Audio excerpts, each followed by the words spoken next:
Let's talk about starting your own lawn and landscaping business, turning your passion for lawn and landscaping work into a profitable business.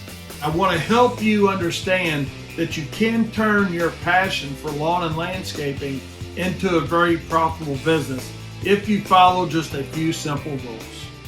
Number one, you want to protect yourself personally.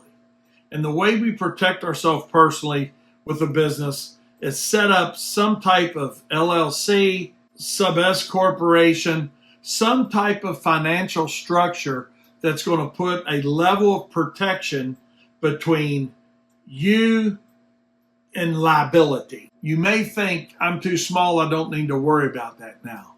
If you take care of that now, you won't have to worry about it later. Number two, be sure that you're properly insured. And that doesn't mean saying and listening to all of the hype on social media that says, oh, you don't have to do insurance, just go out and do the work. Your personal policy will take care of that. If you have a wreck in the truck, you know, who's going to know? The name's not on the side of the truck. Don't logo your truck. Truck being logoed or not has nothing to do with it. I'm not trying to be your attorney here. You need to seek legal advice on that. But the reality of it is simply this. Be sure that you have commercial business insurance. That includes your general liability, your comprehensive on your autos, your work comp. Know that you're never going to be fully insured, but know that you should be well insured when you get into this business. Number three, and this maybe is the absolute most important thing, know your cost. You've got to know your cost per hour of operation. Because if you really want to turn your passion for lawn and landscaping into a profitable business, the only way for you to do that is to understand what's it cost you to pull up in front of a property, whether it's residential, commercial, industrial, it doesn't matter what type of property it is. What's it cost you based on your overhead, your expenses, your use rates, and your desired profit margin to pull up in front of somebody's house? Where I can tell you the answer is not in the fact of that's what the market will bear. Well, I was making $25 an hour at my other job or $20 an hour, whatever. You know, hey, now I'm working full time into this. Man, I can do 3 yards in an hour. That's 3 times the amount of money I was making. Or this is what my competition's charging. This is what the customer's willing to pay. All those things sound like really good ways to price a job.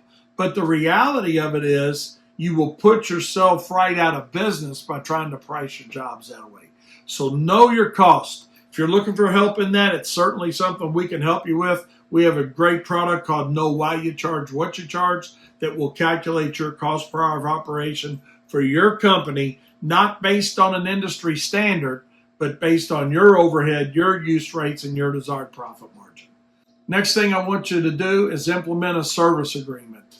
Know that the importance of a service agreement can be the difference between success and failure of the cash flow control that you need to have for your business. Know and understand that a contract or a service agreement, and they're one and the same, okay, is of the utmost importance to both you and your customer. And your service agreement has nothing to do with you trusting your customer or your customers trusting you. It's simply a well-defined document that explains what you're going to do, the frequency of how you're going to do it, how you expect to be paid, what happens if you don't get paid. That will be one of the best things you do for your company.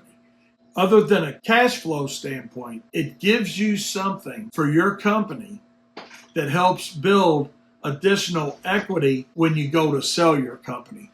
Another thing that we want to think about is image. And regardless of the size of your company, image is very important. Something as simple as a uniform shirt for you or whomever, whether you have 1 employee or 100 of them or 1,000, people need to look professional. And you're not professional when everybody's out there in a different shirt, different pair of pants, hats, sleeves cut off, all the things that you're going to see within the industry. The reality of it is, when you're starting your company and you're trying to turn this passion that you have in for this industry into a profitable business, we need to look the part too.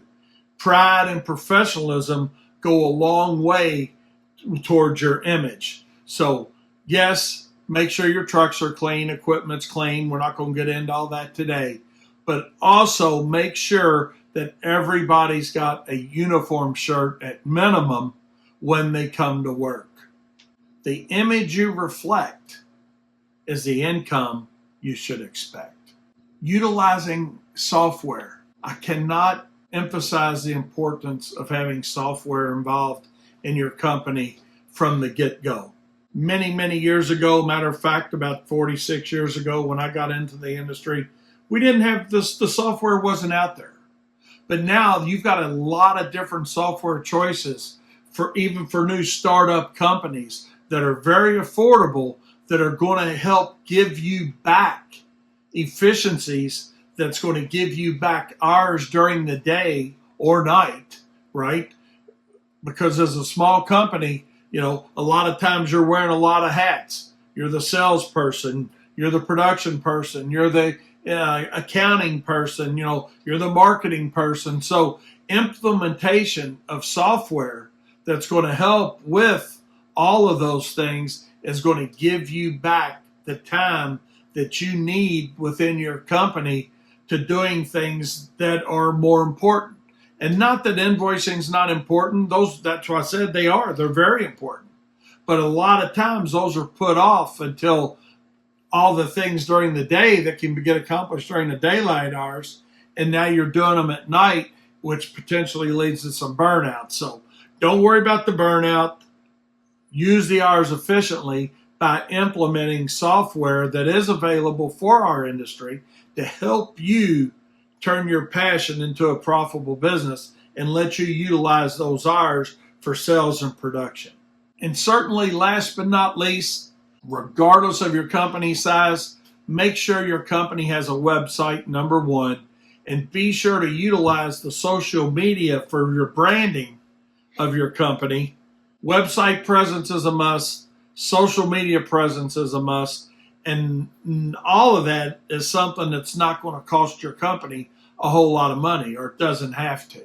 Yes, you can spend a large amount on those budgets, and as your company continues to grow, you'll spend more and more on your marketing and branding and advertising. But don't think, well, God, I really don't need that now. I'm just turning my passion for this industry into a business. That can be one of my cutbacks. Absolutely not. Take the time and the effort and the funds, set up a website. Be sure to get Google reviews, because that's what people are looking for. That's where everybody's going these days. That's where they're shopping, is they're looking at Google. They're looking for Google reviews. So put the time and effort into that. These are just a few things to help you get started with turning your passion for the lawn and landscape business into a profitable business.